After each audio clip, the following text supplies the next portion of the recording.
ce facteur tabac est un facteur qui, par rapport aux autres facteurs de risque, et d'ailleurs j'ai remarqué tout à l'heure que dans Flash, il y avait les 3 facteurs auxquels on pense habituellement, le tabac n'y figurait pas. Or, il y a un croisement également de ces 3 facteurs avec les fumeurs.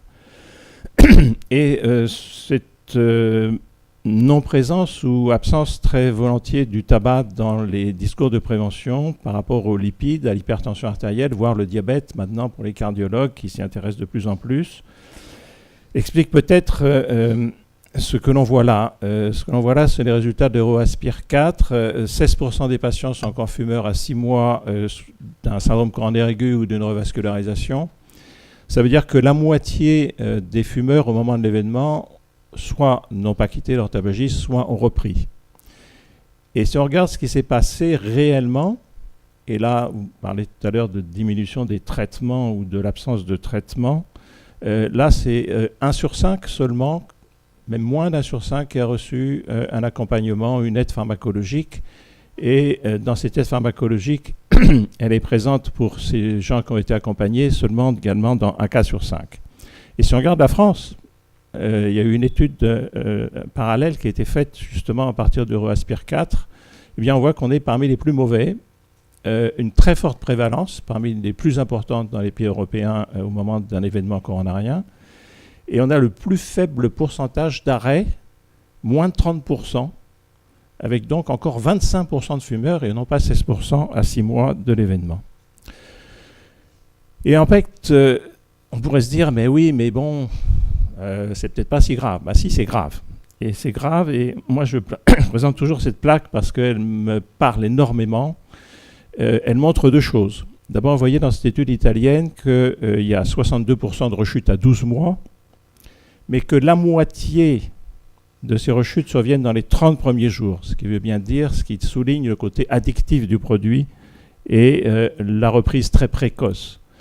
Et la deuxième chose, c'est que cette reprise précoce entraîne un risque de décès, je dis bien de décès, qui, vous le voyez, est inversement proportionnel au délai de reprise.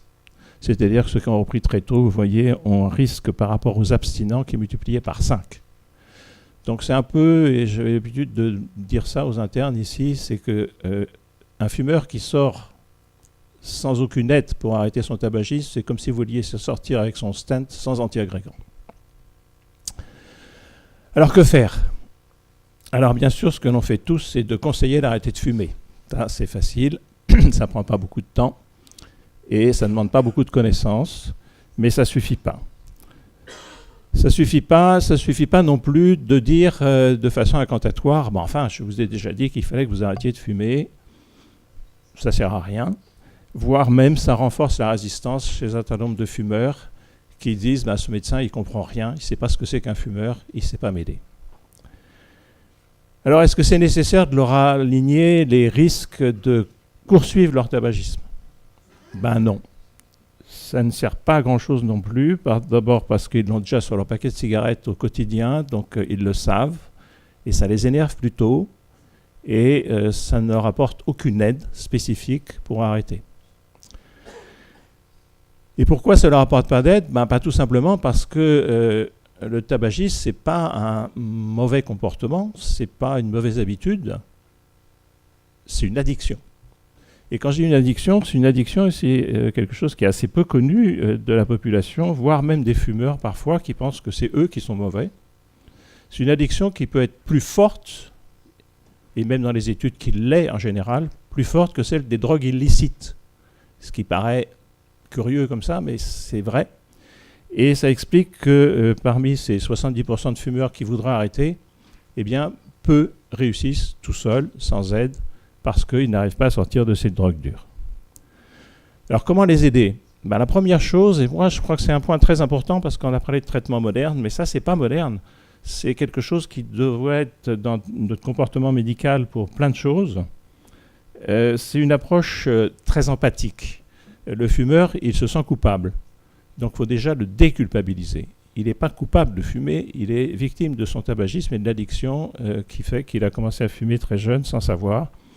Et donc, je crois que cet accompagnement, il doit être très empathique, il doit être construit autour d'un entretien plutôt motivationnel et avec des éléments positifs. Et puis la deuxième chose que je détaillerai plus, et parce que ça fait partie des traitements, car on traite le diabète, on traite l'hypertension artérielle, on traite les lipides, on doit traiter le tabagisme. Il n'y a pas de raison de le laisser de côté et d'attendre un miracle ou que le fumeur ait envie, soit prêt à, parce que ça ne sert à rien. Donc il faut traiter, on va voir qu'on a les moyens de traiter et d'aider ces fumeurs à sortir du tabagisme. Alors sur le dialogue motivationnel, je pense que plutôt que de rappeler les risques de poursuivre le tabagisme, il est beaucoup plus astucieux et beaucoup plus productif de souligner les bénéfices à arrêter de fumer. Alors ces bénéfices, je vous les rappelle juste sur cette plaque, en prévention secondaire, c'est mieux que la statine en prévention secondaire. Moins 36% de décès pour un fumeur qui arrête de fumer. C'est moins 32% de récidive d'infarctus. Vous voyez ça dans des délais qui sont ceux, généralement, des études qui sont faites sur les médicaments pour les autres facteurs de risque, c'est-à-dire en 3 à 7 ans. Vous voyez les résultats. Donc, laisser un fumeur après un accident coronaire, on voit ce que ça donne. En prévention primaire, il y a une autre notion, moi je pense, qui est très importante, et le fumeur de 30 ans pense généralement qu'il a encore le temps d'arrêter. Non, parce qu'il risque de faire des accidents précoces. Par contre, s'il arrête, et ça l'étude des British Doctors nous l'avait déjà montré, mais une étude sur 1 million de femmes britanniques nous le rappelle de nouveau, arrêter de fumer à 30 ans, ça élimine pratiquement 100% de surrisque de décès cardiovasculaire ultérieur. C'est-à-dire que vous arrêtez de fumer à 30 ans, même si vous avez commencé à fumer à 15 ans, à 20 ans, c'est comme si vous n'aviez jamais fumé en termes de surrisque cardiovasculaire. À condition, bien entendu, de ne pas avoir fait l'accident précoce qui menace tous ces fumeurs jeunes. Donc arrêter tôt, c'est un message très fort et c'est un message qu'il est très important de répéter en santé publique et malheureusement, il ne l'est pas suffisamment, les fumeurs pensant qu'ils ont toujours le temps. Alors ça peut être un message également qui, à contrario, peut faire penser à ceux qui fument depuis trop longtemps que c'est plus la peine d'arrêter. Ça, c'est faux également. Et on a même des données qui montrent qu'il y a toujours un bénéfice à arrêter de fumer et qu'il n'y a pas d'âge au-delà duquel ce soit sans intérêt. Alors venons-en au traitement, puisque je vous ai dit qu'il fallait traiter. Alors vous allez me dire, traiter comment ? La première chose qui a été mise en évidence en termes de validation par des études scientifiques dignes de ce nom, ce sont les thérapies cognitives et comportementales. Alors, je ne vais pas les détailler ici, bien entendu, et même je vous ne conseille pas de les pratiquer, sauf si vous avez si vous avez appris à le faire, parce que pour que ça donne des résultats, il faut le faire dans les normes qui ont été celles de ces études. Mais les tabacologues en particulier sont formés à ces thérapies cognitives et comportementales, et donc il ne faut pas se priver de les utiliser, et en particulier chez ceux qui ne sont pas si dépendants que ça physiquement et qui n'ont peut-être pas besoin des autres traitements, mais pour l'aspect comportemental, de travailler très fort avec un tabacologue sur ce sujet. Les traitements pharmacologiques, eux, ils sont destinés à aider le fumeur à sortir du tabagisme sans souffrir ou en souffrant le moins possible. Et ils sont efficaces. Ils ont démontré leur efficacité. Bien sûr, c'est pas l'efficacité ni d'un antihypertenseur bien mené, comme c'est le faire Xavier, ni d'une statine bien dosée, où on réussit son coup pratiquement tout le temps, si on est un petit peu attentif. Mais c'est une aide, une vraie aide, et il faut absolument les utiliser. Alors, il y a les substituts nicotiniques qui sont anciens, ils ont plus de 20 ans, 25 ans. Et puis, sont venus le bupropion et la varénicline dont je vais vous parler. Alors, les substituts nicotiniques, le principe est très simple. Le fumeur a besoin d'un certain niveau de nicotine pour trouver, effectivement, compenser ce manque qui est apparu depuis la dernière cigarette. Et à chaque fois, il va avoir un pic de nicotine qui va satisfaire son besoin. Et ensuite, ça va redescendre. Et quand il repasse en dessous de la zone de besoin, il va reprendre une cigarette. Qu'est-ce que fait la substitution nicotinique ? Tout simplement, que ce soit par les timbres ou par les formes d'absorption buccale, ça va donner un taux de nicotine suffisant pour limiter ou annuler l'envie de prendre une cigarette. Et vous le voyez à un niveau qui est très inférieur à celle que donnent les pics. Cette nicotine, qui je vous le rappelle, n'est pas le produit toxique dans la cigarette, c'est le produit qui rend dépendant le fumeur. Cette nicotine, donnée de cette façon, va avoir l'intérêt, c'est qu'elle va supprimer les pics, ces pics qui entretiennent la dépendance, et donc ça va permettre aux fumeurs, avec ces substitutions, eh bien, d'avoir une downregulation de ces récepteurs nicotiniques, et qui progressivement, effectivement, vont être moins demandeurs, et vous lui permettre d'arrêter éventuellement cette substitution.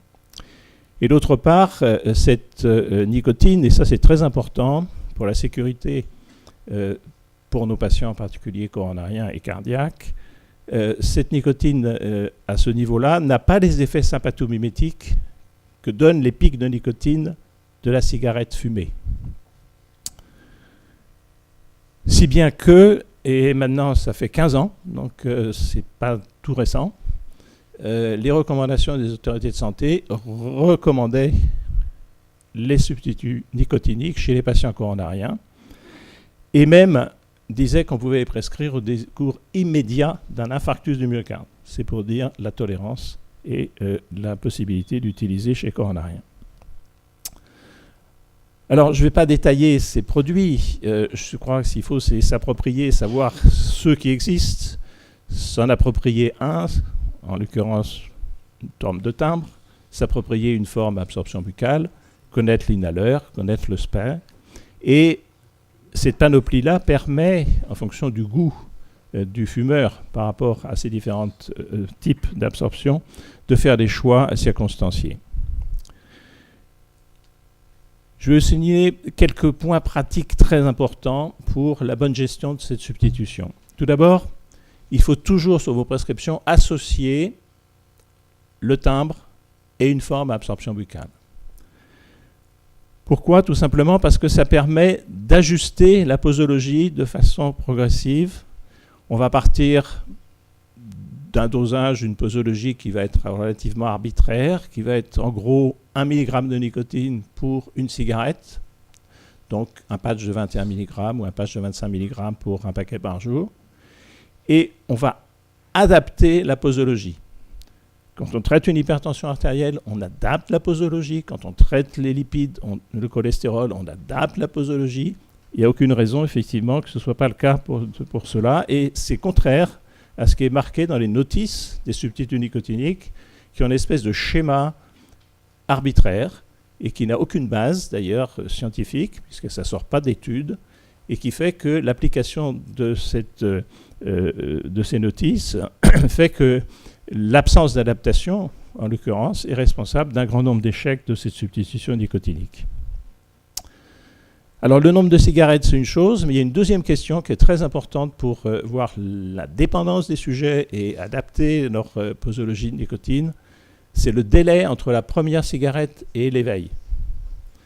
Et ce test, qui est un résumé en fait du test de Fagerström, qui est plus connu que celui-ci, mais qui est beaucoup plus simple et qui est plus facile à mémoriser pour vous, le nombre de cigarettes et le délai entre l'éveil et la première cigarette. Et cela donne un score qui fait que lorsque l'on a un score entre 2 et 6, en gros, on a besoin d'une substitution, ou en tout cas, on peut en bénéficier, et on en a vraiment besoin si on a un score entre 4 et 6. Alors, c'est ce qui est repris d'ailleurs dans cette petite carte que certains d'entre vous connaissent probablement, qu'on en avait mis au point dans l'hôpital, qui tient dans la poche de blouse, avec au recto le rationnel et les consultations de tabacologie, et au verso la pratique, c'est-à-dire l'aide à la prescription, dans lequel il y a ces deux questions, le nombre de cigarettes, le délai entre le réveil et la première cigarette, et l'ajustement, et avec une combinaison de timbres et de formes à absorption buccale. Donc si vous n'avez pas cette petite chose, vous le demandez à l'unité de tabacologie, vous appelez au 67 777 Anne Diakaté, qui se fera un plaisir de vous en fournir si vous n'avez pas. Elle est dans le clous. Deuxième point, qui souvent la question est posée, est-ce qu'on peut arrêter progressivement de fumer ? Oui. C'est d'ailleurs le cas pour les plus gros fumeurs qui sont rebelles à l'idée du jour au lendemain d'avoir une substitution qui couvre leurs besoins. Et d'ailleurs, souvent, c'est très difficile chez eux d'avoir cette adaptation posologique extrêmement rapide. Donc la réduction progressive est possible, à condition, bien entendu, que l'objectif soit l'arrêt total définitif à terme. Cette réduction progressive sous-entend, bien entendu, également que l'on peut donc fumer en même temps que l'on a des patchs de nicotine, ce qui est quelque chose qui est peu connu, et souvent le fumeur qui reprend une cigarette et qui est sous patch arrache le timbre. Voire le pharmacien lui dit « Ah, surtout, si vous fumez une cigarette, vous arrachez le timbre. » Non, surtout pas. On n'arrache pas le timbre, et au lieu de prendre une deuxième cigarette derrière celle qui vous a échappé, on prend une forme d'absorption buccale, et vous voyez donc l'intérêt là des formes d'absorption buccale combinées avec le timbre. Autre chose qui est très importante, c'est de ne pas arrêter trop rapidement et surtout d'arrêter progressivement cette substitution. Pourquoi? Parce que je dis qu'il y avait une désensibilisation des récepteurs. Elle peut être relativement longue et elle est d'autant plus aboutie que la diminution aura été progressive et il n'y a pas de durée définie pour la substitution, contrairement à ce que donnent les notices. Ce n'est pas 3 mois, ça peut être 6 mois, ça peut être plus. Et au bout de plusieurs années, beaucoup de fumeurs ont encore dans leur poche des gommes de nicotine qui prennent et qui sont un peu leur bouclier pour éviter la rechute. Et donc, attention au traitement trop court. Le fumeur pense que c'est gagné et il va se dire « bon, ben, je peux arrêter ». Non, c'est pas moins de 5 semaines, ça c'est ce que donnent les études. Et beaucoup d'échecs, effectivement, de cette substitution sont liés non seulement à une absence d'adaptation de posologie, mais à des traitements trop courts. Alors, le dernier point, et ça c'est le scoop de l'année, c'est que ce traitement est enfin remboursé par l'assurance maladie. Progressivement, au cours de 2018, tous les laboratoires se sont mis sur les rangs, puisque la DGS avait demandé à un laboratoire générique de demander le remboursement, et bien entendu, tout laboratoire est obligé de suivre. Mais ils ne voulaient pas, bien entendu, pour la plupart d'entre eux, car ils faisaient beaucoup plus d'affaires tant que ce n'était pas remboursé. Donc maintenant, toutes les formes et toutes les marques de substituts nicotiniques vont être à terme, là, d'ici la fin de l'année ou début de l'année prochaine, remboursées. Et vous trouvez sur le site Amélie, d'ailleurs, le détail avec les tableaux et toutes les formes, et qui vous permettent de savoir celles qui sont actuellement remboursées, mais vous avez tout le choix nécessaire. Alors ça a des avantages. C'est l'avantage d'abord que ça crédibilise ce traitement pour les médecins et pour les fumeurs. Le deuxième avantage, c'est que ça supprime l'avance de frais dans les officines, ce que le forfait de 150 € ne permettait pas. Et puis d'avoir le même prix dans toutes les officines françaises, ce qui n'est pas négligeable puisqu'il y avait des différences très importantes. Et la conséquence de ce passage en remboursement est déjà bien visible, puisque nous avons montré hier au comité de gestion du fonds que le nombre de bénéficiaires de substitution nicotinique avait été multiplié par 2,5 entre avril et octobre dernier. Alors un mot des autres traitements. La substitution nicotinique est le socle et disons le traitement de première intention a priori pour ces fumeurs, mais il y a d'autres possibilités, des alternatives. Il y a le bupropion. Le bupropion, il est en fait assez peu utilisé en France et cette prescription est pratiquement laissée aux tabacologues et vous n'allez pas forcément, mais il faut mieux que vous connaissiez ce produit si jamais vous voyez passer un fumeur sous bupropion. C'est un médicament antidépresseur, il a été découvert un petit peu par hasard par les psychiatres, ils voyaient leurs patients arrêter de fumer. C'est un inhibiteur de la recapture de la dopamine et de la noradrénaline. Il se prescrit de façon progressive, donc 150 mg par jour, puis on monte à 300 mg par jour. Il y a des contre-indications, la principale étant la commercialité, les antécédents de commercialité. C'est un traitement qui a été validé et qui est efficace, qui est beaucoup utilisé aux États-Unis en particulier, pour lequel il y a actuellement en fait moins d'intérêt en France et que l'on laisse en général aux tabacologues.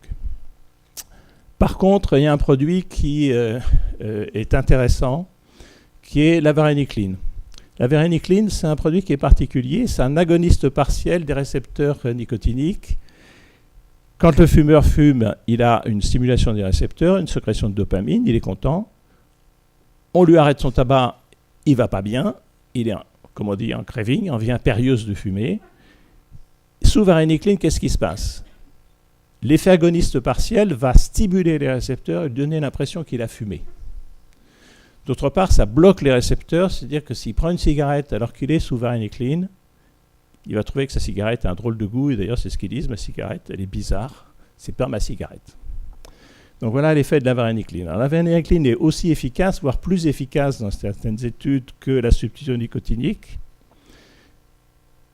Je pense que vous avez tous entendu parler des alertes concernant les effets neuropsychiatriques potentiels de cette molécule. Elles ont été totalement éliminées par une énorme étude de 8000 patients, avec la moitié qui étaient des patients avec antécédents psychiatriques, et qui montre qu'il n'y a pas de surrisque neuropsychiatrique par rapport au groupe placebo dans cette population de gens sous varenicline. Cette même étude a servi également à innocenter, parce qu'il y avait aussi des déclarations et des alertes sur des possibilités d'infarctus du myocarde sous varenicline, a permis de montrer qu'il n'y avait absolument aucun surrisque pour ce médicament chez nos patients. Ceci a permis, d'ailleurs, cette étude a permis de demander le remboursement de ce produit, qui est remboursé depuis avril 2017, avec certaines conditions. C'est un produit qui reste en deuxième intention, précaution de l'assurance maladie pour ne pas voir flamber les prescriptions, mais ce n'est pas très justifié théoriquement, puisque c'est un produit qui est très efficace, voire plus efficace que la substitution. Et la sanction, effectivement, également pour limiter son utilisation, a été de demander une dépendance forte avec un Fagerström supérieur à 7, ce qui n'est pas très pertinent non plus. Et en fait, ce qui se passe, c'est que beaucoup de patients ont déjà essayé la substitution nicotinique et vous avez une large possibilité, je pense, de prescription de ce produit qui s'avère très efficace. Alors, c'est très simple à prescrire, en fait. Il y a quelques notions qu'il faut connaître pour ne pas avoir d'échec. La première, c'est qu'il y a une titration. Cette titration, elle est très simple puisque vous prescrivez un kit de titration qui est tout formaté, comme vous le voyez là, qui permet aux patients de savoir pour la première quinzaine comment gérer les choses avec un dosage progressivement croissant. Et ce dosage progressivement croissant permet d'éviter en particulier les nausées. On parlait tout à l'heure avec l'antidiabétique de possibilités de nausées qui pourraient rebuter totalement le patient de prendre ce médicament. C'est un peu la même chose. S'il y a des nausées, il y en a dans des proportions importantes, puisque c'est 30%, même en faisant cette titration, il y a 30% de nausées, mais il n'y a que 2% des patients qui arrêtent à cause de ça, parce qu'il y a une tolérance qui se produit. Et donc, il faut prévenir le patient qu'il va y avoir des nausées. Et si ces nausées persistent, on peut même réduire la posologie au lieu de passer à 1 mg matin et soir, 0,5 mg matin et soir peuvent suffire. La durée de prescription est de 3 mois, de façon un petit peu théorique également, mais c'est ce que sortent des études. Et une étude complémentaire permet de prescrire 3 mois supplémentaires, montrant une efficacité à 1 an supérieure chez ceux qui ont reçu 6 mois. Alors bien sûr, je ne pouvais pas ne pas vous parler de la cigarette électronique. Cette cigarette électronique, en fait, qu'il faut appeler maintenant plutôt la vapoteuse ou le vaporisateur personnel. Pourquoi? Tout simplement parce qu'elle n'a plus rien d'une cigarette et puis qu'il n'y a pas de tabac. Donc, ce n'est pas une cigarette. Donc, cette vapoteuse, vous avez tous vu autour de vous des gens arrêter de fumer avec ça. Oui. La seule chose, c'est qu'actuellement, il n'y a toujours pas de démonstration d'une efficacité supérieure de la cigarette électronique par rapport à ce dont je viens de vous parler, c'est-à-dire les éléments validés dans les études. Donc ça, c'est pour cela que la HAS, y compris dans les recommandations, certes, qui datent maintenant de 2014, mais je pense qu'on aurait la même attitude, la HAS ne met pas en première intention ce produit, bien que ce soit en fait tout simplement de la substitution nicotinique, mais sous une forme particulière qui est l'inhalation de la vaporisation de nicotine chauffée dans du propylène glycol ou de la glycérine, et donc c'est une substitution nicotinique. Donc on ne va pas la mettre en première intention, mais si, et c'est souvent le cas, un fumeur vient en disant voilà, j'ai adopté la cigarette électronique et voilà, je ne fume plus, eh bien il faut surtout l'encourager à continuer, car il n'y a pas de risque par rapport au tabagisme. En l'occurrence, Le fumeur qui se passe à la cigarette électronique réduit de façon considérable son risque. Et donc, c'est toujours meilleur que de poursuivre le tabagisme. Ça, c'est la première chose. Pourquoi ? Tout simplement parce qu'il n'y a pas de combustion, il n'y a pas de monoxyde de carbone, il n'y a pas de carcinogène en quantité potentielle. Par contre, une chose qu'il faut faire très attention, c'est que ce fumeur qui a adopté la cigarette électronique, et en particulier s'il est cardiaque, ne vapote pas de façon compulsive, sinon il reproduit les pics. Et chez un patient coronarien, un patient insuffisant cardiaque, les effets sympathomimétiques, les actions sur la fréquence cardiaque et la pression artérielle pourraient être délétères. La deuxième chose dont il faut s'assurer, c'est qu'il utilise la cigarette électronique de façon exclusive, c'est-à-dire qu'il n'a pas gardé à côté de cette utilisation quelques cigarettes, que ce soit quotidien ou intermittente. Pourquoi ? Tout simplement parce que, je vous le rappelle, il n'y a pas de petit tabagisme, il n'y a pas de proportionnalité entre la consommation de tabac et le risque. Vous voyez la courbe, c'est une courbe très abrupte pour une faible consommation, qui ensuite est relativement proportionnelle à la consommation, mais très peu d'exposition entraîne déjà un risque très important. Donc c'est important, pourquoi ? Parce qu'actuellement, à peu près 50% des vapoteurs sont des vapofumeurs, et donc finalement n'ont pas réduit leur risque. Ils ont réduit leur consommation de cigarettes, mais n'ont pas réduit le risque cardiovasculaire en particulier. Donc les messages que je voudrais vous laisser sont les suivants. Tout d'abord, je ne cesserai pas de le répéter, il faut traiter le tabagisme, c'est-à-dire qu'il faut le gérer comme vous gérez les autres facteurs de risque et le traiter. Il faut éviter et arrêter d'engueuler les fumeurs, comme je disais, je l'ai fait moi étant beaucoup plus jeune. Il faut être très empathique avec les fumeurs, il faut leur proposer de l'aide et il faut également aborder les choses avec une valorisation des bénéfices plus qu'une insistance sur les risques de poursuivre leur tabagisme. Il faut apprendre à utiliser, là je vous ai donné quelques éléments, mais je pense que l'idéal c'est d'avoir une formation spécifique dans un atelier pour savoir comment gérer tout cela. Il faut utiliser ces aides au sevrage, parce qu'il y a comme ça que vous pourrez vraiment aider les fumeurs, et pas avec des bonnes paroles. Et puis sachez que même si vous devez passer la main à un tabacologue, ce qui peut être le cas, ne serait-ce parce que vous ne pouvez pas suivre au quotidien ce patient, parce que vous n'êtes pas son médecin généraliste, mais sachez que ce que dit le cardiologue sur ce sujet, et ce que fait le cardiologue sur ce sujet, est extrêmement important, parce que vous aurez semé quelque chose qui fait que le fumeur, s'il est repris en charge par quelqu'un d'autre, son médecin généraliste, un tabacologue, le credo pour lui, c'est son cardiologue.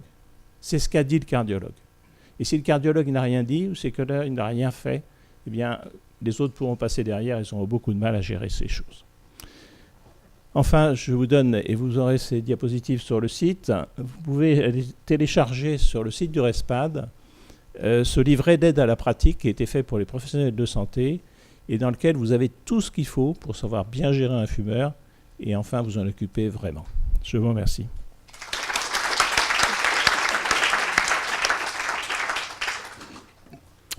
Merci Daniel, c'était superbe. Mais il y a un manque.